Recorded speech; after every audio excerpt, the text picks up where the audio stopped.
91X, this is Hilary. Is this Hilary from 91X? This is Jack. How are Hi. you?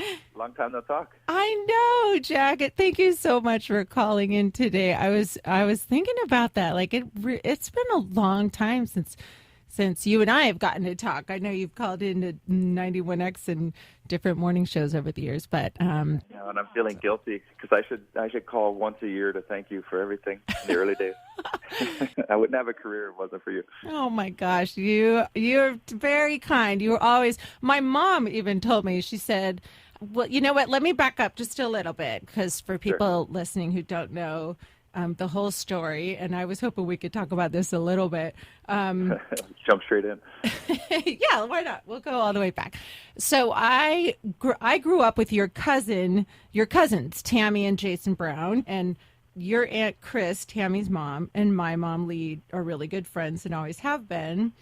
And so what I was going to say is my mom got to go backstage with your Aunt Chris at Hollywood Bowl, and she was like, Hilary, Chris introduced me to Jack, and the first thing he said was, "Oh my gosh, Hilary played me first on 91X," and blah blah blah. She was totally tickled by that. It's true. It's so true. It's like, I owe a lot to people like Ben Harper, but they're nothing compared to Hillary in 91X.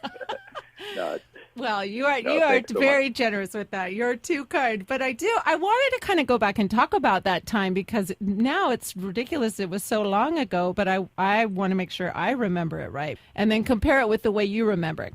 The way I remember it is that I think 91X was already playing Rodeo Clowns, maybe, the G Love song that you wrote that you were on. And then Tammy gave me I want to say like a couple songs on CD, a demo you had recorded, and like an insert in Surfer magazine, though. Is that what it was? Yeah, that's right. The very first thing we put out, we had recorded the whole first album, but Surfer Magazine was really supportive, and they let us put out a 4-song kind of CD that had, I think it had one of the songs that was going to be on the album, but it had a few just of my 4-track recordings on it, and it came with the magazine. It had an interview in the magazine, and it was such a crazy time for me. I knew a lot of the people at Surfer Magazine because I was making surf films at the time. We made one called Thicker Than Water and September Right. Sessions. We were about to make September Sessions that year.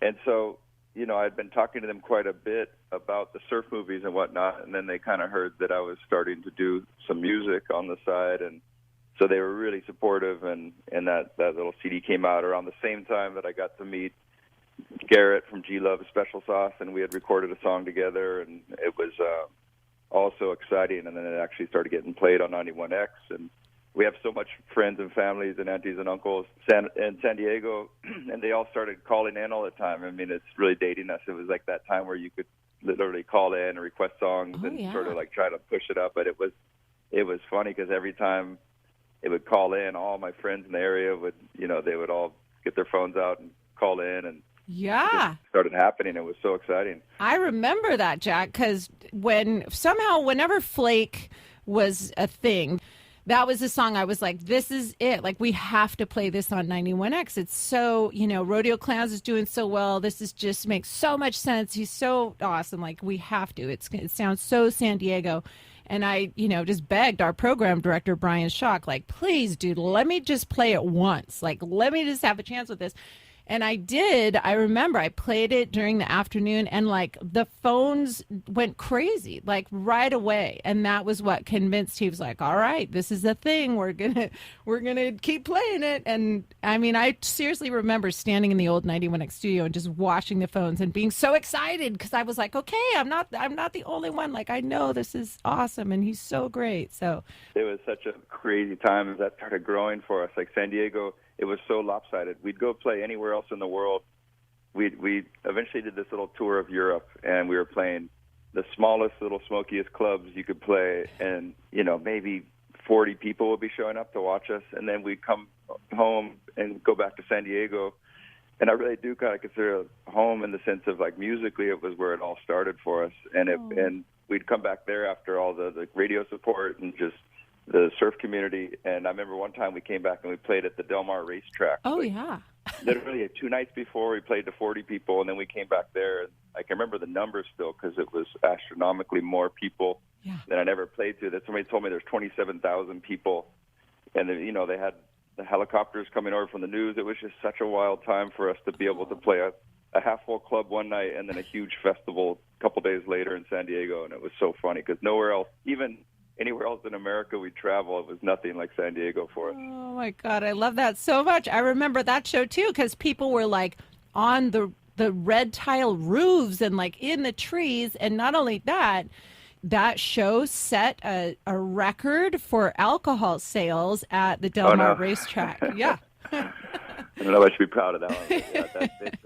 But yeah, it was so nuts. It was such a wild time to think back to. I mean, it's like part of it definitely didn't feel normal, but it started feeling almost somehow we got kind of used to how fast it was growing. And then now when I look back again, I just think all these crazy things had to line up for that to happen, and it's just so bizarre it did. It was such a wild time. It was so exciting, and it's been so fun just watching your career over the years. I mean, and you've been so good. So thank you. You've been so good to 91X over the years, playing a bunch of our shows and X sessions and all the things. So, and now like you've headlined Coachella, Jack, and Bonnaroo and Ohana, and you've put out 8 records plus over the years. It's just so cool to watch how well you've done and to hear about, how you're doing from Tammy too and Chris. And Tammy says hi, by the way. I texted her last night nice. that I was good. She's like, tell him I said hi. That's funny. Yeah.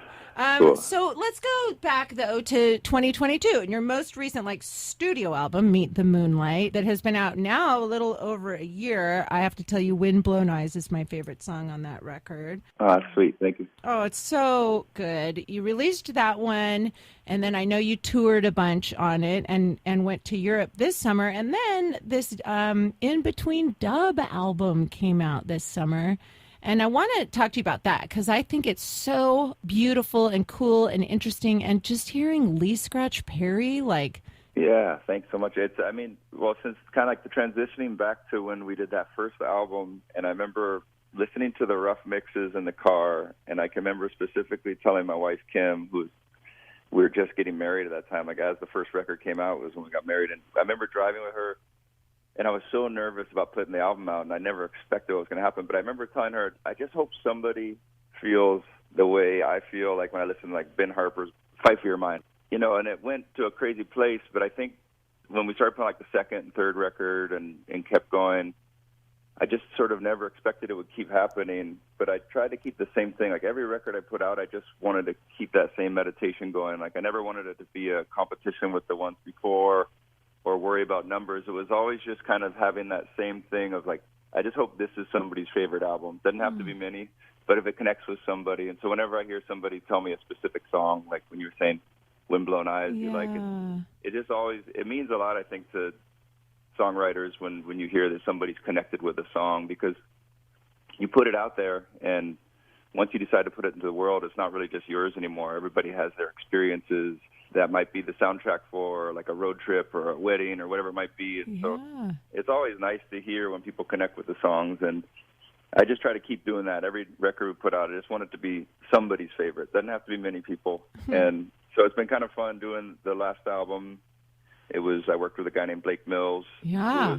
He's one of my favorite guitar players in the world and really good friend now. And so we got to just sit down and play a lot of music together. And every song kind of started with the two of us, just with 2 acoustic guitars, or I guess a couple of electrics, but always just sitting on 2 stools.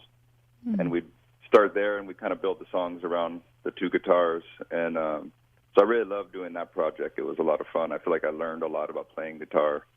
And then the In Between Dub record, that was really fun to put out. It was, like you said, getting to work with Lee Scratch Perry. It was such a different experience because it was really just taking songs that existed and then giving them to people that I respect so much. Like Lee Scratch Perry was one of them, Dennis Bovell. Yeah.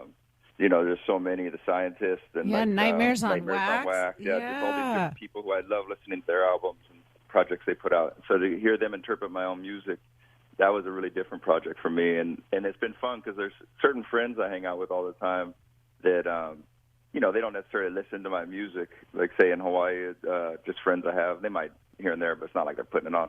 But the In Between Doves record, they're all reggae fans and stuff, and so all of a sudden they're like, "Oh, finally you put a good one out." So that's been kind of a fun one. It's going back to that thing. I just hope it's somebody's favorite. I feel like I tricked a couple of friends into finally liking my music with the In Between Dove record. Oh my God, that's pretty funny. I love it. Yeah, it is really cool though. And every song, like you said, because you worked with a bunch of different people, has its own, different sound, their own touch on it. But I got to tell you, the Lee Scratch Perry, especially Traffic in the Sky, where he's just like singing that along with it, it just touched my heart, man. It's so cool and so good. No, I appreciate it. Yeah, same with like when he sent the first version of it, and I wasn't positive he was going to put his voice on it. We got to talk. He was in Jamaica and I was in Hawaii, and we got to do a Zoom and look, just have a conversation about it. And that's been one of the fun things. Is just almost like a history lesson for me doing this project, where I'm learning a lot about their past catalog and then getting to hear stories from people who worked with them. And Lee Scratch Perry is definitely one of the most eccentric, wild artists of that generation. And so to get to have a conversation and then to get to hear him, echoing lyrics of my song, it was really surreal for me, because I grew up listening to a lot of reggae music, and it was Lee Scratch Perry in Hawaii was just always a very big deal. So to get to hear him singing some of my tunes was, it was surreal. Oh my gosh, I bet that was probably like a goosebumps moment. Yeah. Well, when you're playing, like you're playing the Beachlife Ranch Festival in Redondo Beach, September 22nd.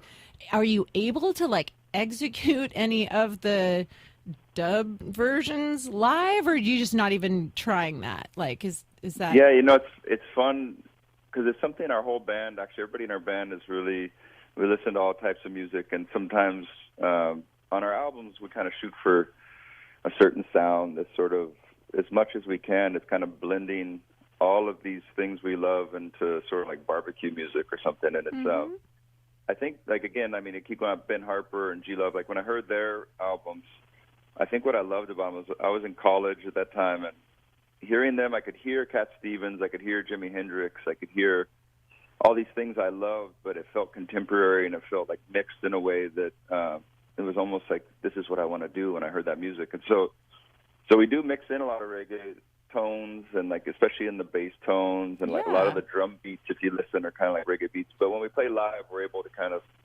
go in different directions. Sometimes it's folk, sometimes it's kind of going more into the like dubbed out stuff. And our sound guy, he likes to echo things out live, and so we get to play with a little. We toured with a band, Subatomic Sound System, this summer, and that was really fun because we do a lot of live dubs during the set. He would actually patch all of our instruments through his gear, and then so he could be doing echo throws and reverb and stuff during the set while we were playing. And so we'd have a whole section where we'd dub it out. And they were the band that toured with Lee Scratch Perry for like the last 15 years. So to have them on tour with us was really an honor, and it was so fun to hear all the stories about touring with Lee Perry and stuff. And but yeah, so this the Beachlife Ranch, we don't have Subatomic with us, but the thing I'm really looking forward to with this show is, like, I don't know if I've had that many good friends in one place for a while, because Donovan Frankenreiter, the Bahamas, the Brothers, they're all some of my favorite humans. Just so much of it is hanging out backstage in the jams that happened before the show even, it's like